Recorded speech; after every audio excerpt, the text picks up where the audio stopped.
CMRL മാസപ്പടി case വീണ്ടും ഹൈക്കോടതിയുടെ പരിഗണനയിലേക്ക് വരികയാണ്. MR അജിത് കുമാർ എന്ന മാധ്യമപ്രവർത്തകൻ CBI അന്വേഷണം കേസിൽ വേണം എന്നാവശ്യപ്പെട്ടുകൊണ്ട് കൊടുത്ത ഹർജിയാണ് ഇന്ന് ഹൈക്കോടതി പരിഗണിക്കുന്നത്. ഇപ്പോൾ നമ്മളോടൊപ്പം മാത്യു കുഴൽനാടൻ MLA തന്നെ ചേരുകയാണ്.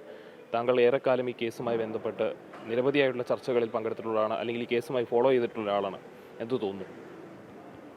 ഈ കേസിൻ്റെ മെറിറ്റിനെക്കുറിച്ച് സംസാരിക്കുകയാണെങ്കിൽ നമുക്കെല്ലാവർക്കും അറിയാവുന്നതുപോലെ ഞങ്ങൾ സാധാരണ നിയമപരമായ ലീഗൽ ലാംഗ്വേജിൽ പറഞ്ഞാൽ സ്പീക്കിംഗ് എവിഡൻസ് എന്ന് പറയും. ഉച്ചത്തിൽ സംസാരിക്കുന്ന തെളിവുകൾ എന്നാണ് അതുകൊണ്ട് ഉദ്ദേശിക്കുന്നത്. ഇത് വളരെ അപ്പാരൻ്റായിട്ട് വളരെ ക്ലിയറായിട്ട് മനസ്സിലാവുന്ന കാര്യമാണ്.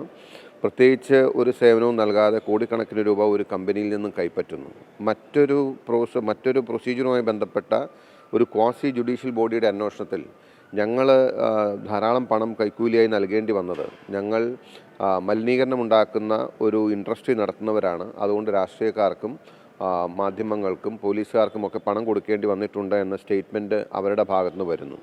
ധാരാളം പരാതികൾ പെരിയാറിൻ്റെ മലിനീകരണമൊക്കെ ബന്ധപ്പെട്ട് ഈ കമ്പനിക്കെതിരെ പരാതികൾ നൽകിയിട്ടുണ്ടെന്നും ആളുകൾ ഉയർത്തിയിട്ടുണ്ടെന്നും ഒക്കെ നമുക്കറിയാം. ഈ കാലയളവ് മുഴുവൻ, ഈ പണം മാസാമാസം കൈപ്പറ്റുന്ന കാലയളവ് മുഴുവൻ ഈ മലിനീകരണ നിയന്ത്രണ ബോർഡിൻ്റെ നിയന്ത്രണം ഉണ്ടായിരുന്നത്, അല്ലെങ്കിൽ അതിൻ്റെ മന്ത്രിയായിരുന്നത് ഈ പണം വാങ്ങിയ വീണ വിജയൻ്റെ അച്ഛൻ തന്നെയാണ് എന്നത് വരുന്നു.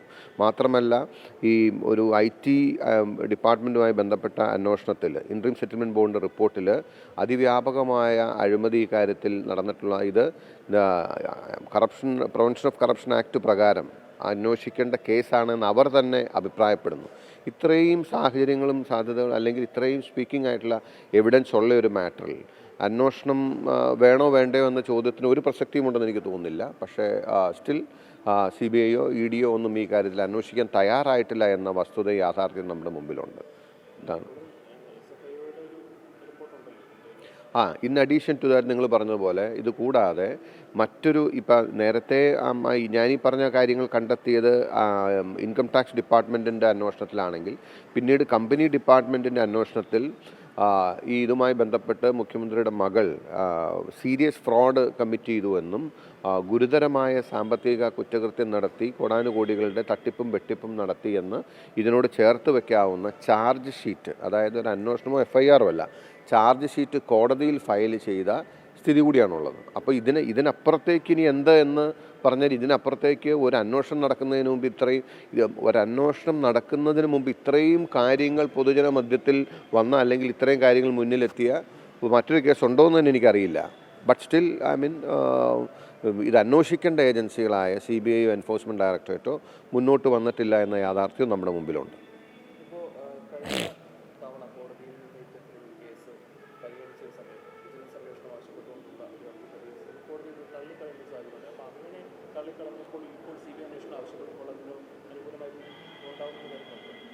അല്ല, ഞാൻ പറഞ്ഞില്ലേ, ഞാനിപ്പോൾ ഇത്രയും കാര്യങ്ങൾ നമ്മുടെ എല്ലാവരുടെയും മുമ്പിൽ പൊതുസമൂഹത്തിൻ്റെ മുമ്പിലുള്ളതാണ്. ഇത് യാഥാർത്ഥ്യമാണ്.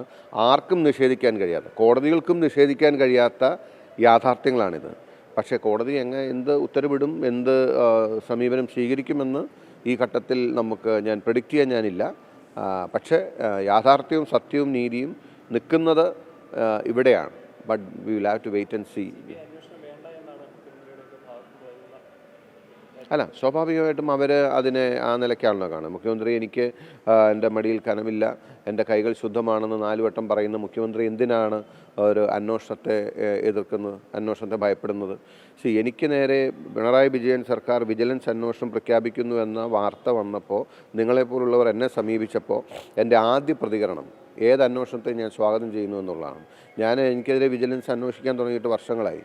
അതിനെതിരെ കോടതിയിൽ ഇപ്പോൾ ഞാൻ നിഷേധിക്കാൻ അവരുമായി സഹകരിച്ച ഏത് അന്വേഷണമായിട്ട്, കാരണം എന്ത് അന്വേഷണം എൻ്റെ മേൽ നടന്നോട്ടെ. എന്തിനാണ് പിണറായി വിജയൻ കേരളത്തിന് മുഖ്യമന്ത്രിയായിരിക്കുമ്പോൾ അദ്ദേഹത്തിന് അഗ്നിശുദ്ധി വരുത്താൻ പറ്റുന്ന ഒരു അവസരം കൂടിയായിരുന്നു. എന്തുകൊണ്ടാണ് അന്വേഷണത്തെ എതിർക്കുന്നത്? മാസപ്പടിയിലെ വിജിലൻസ് അന്വേഷണത്തെ അദ്ദേഹം എതിർത്തു, CBI അന്വേഷണത്തെ അദ്ദേഹം എതിർക്കുന്നു, അദ്ദേഹം അന്വേഷണം വേണ്ട എന്ന നിലപാട് സ്വീകരിക്കുന്നു. ഇത്രയും യാഥാർത്ഥ്യങ്ങൾ, ഇത്രയും കാര്യങ്ങൾ പുറത്തു വന്നിട്ട് അന്വേഷണത്തെ ഭയപ്പെടുന്നുണ്ടെങ്കിൽ, അല്ലെങ്കിൽ അന്വേഷണം എതിർക്കുന്നുണ്ടെങ്കിൽ എന്താണെന്ന് നമുക്ക് ഊഹിക്കാവുന്നേ ഉള്ളൂ. മടിയിൽ കനമില്ലാത്ത മുഖ്യമന്ത്രി എന്തിനാണ് അന്വേഷണത്തെ ഭയപ്പെടുന്നത്, അന്വേഷണം വേണ്ട എന്ന് പറയുന്നത് എന്ന പ്രസക്തമായ ചോദ്യമാണ് മാത്യു കുഴൽനാടൻ MLA ചോദിക്കുന്നത്.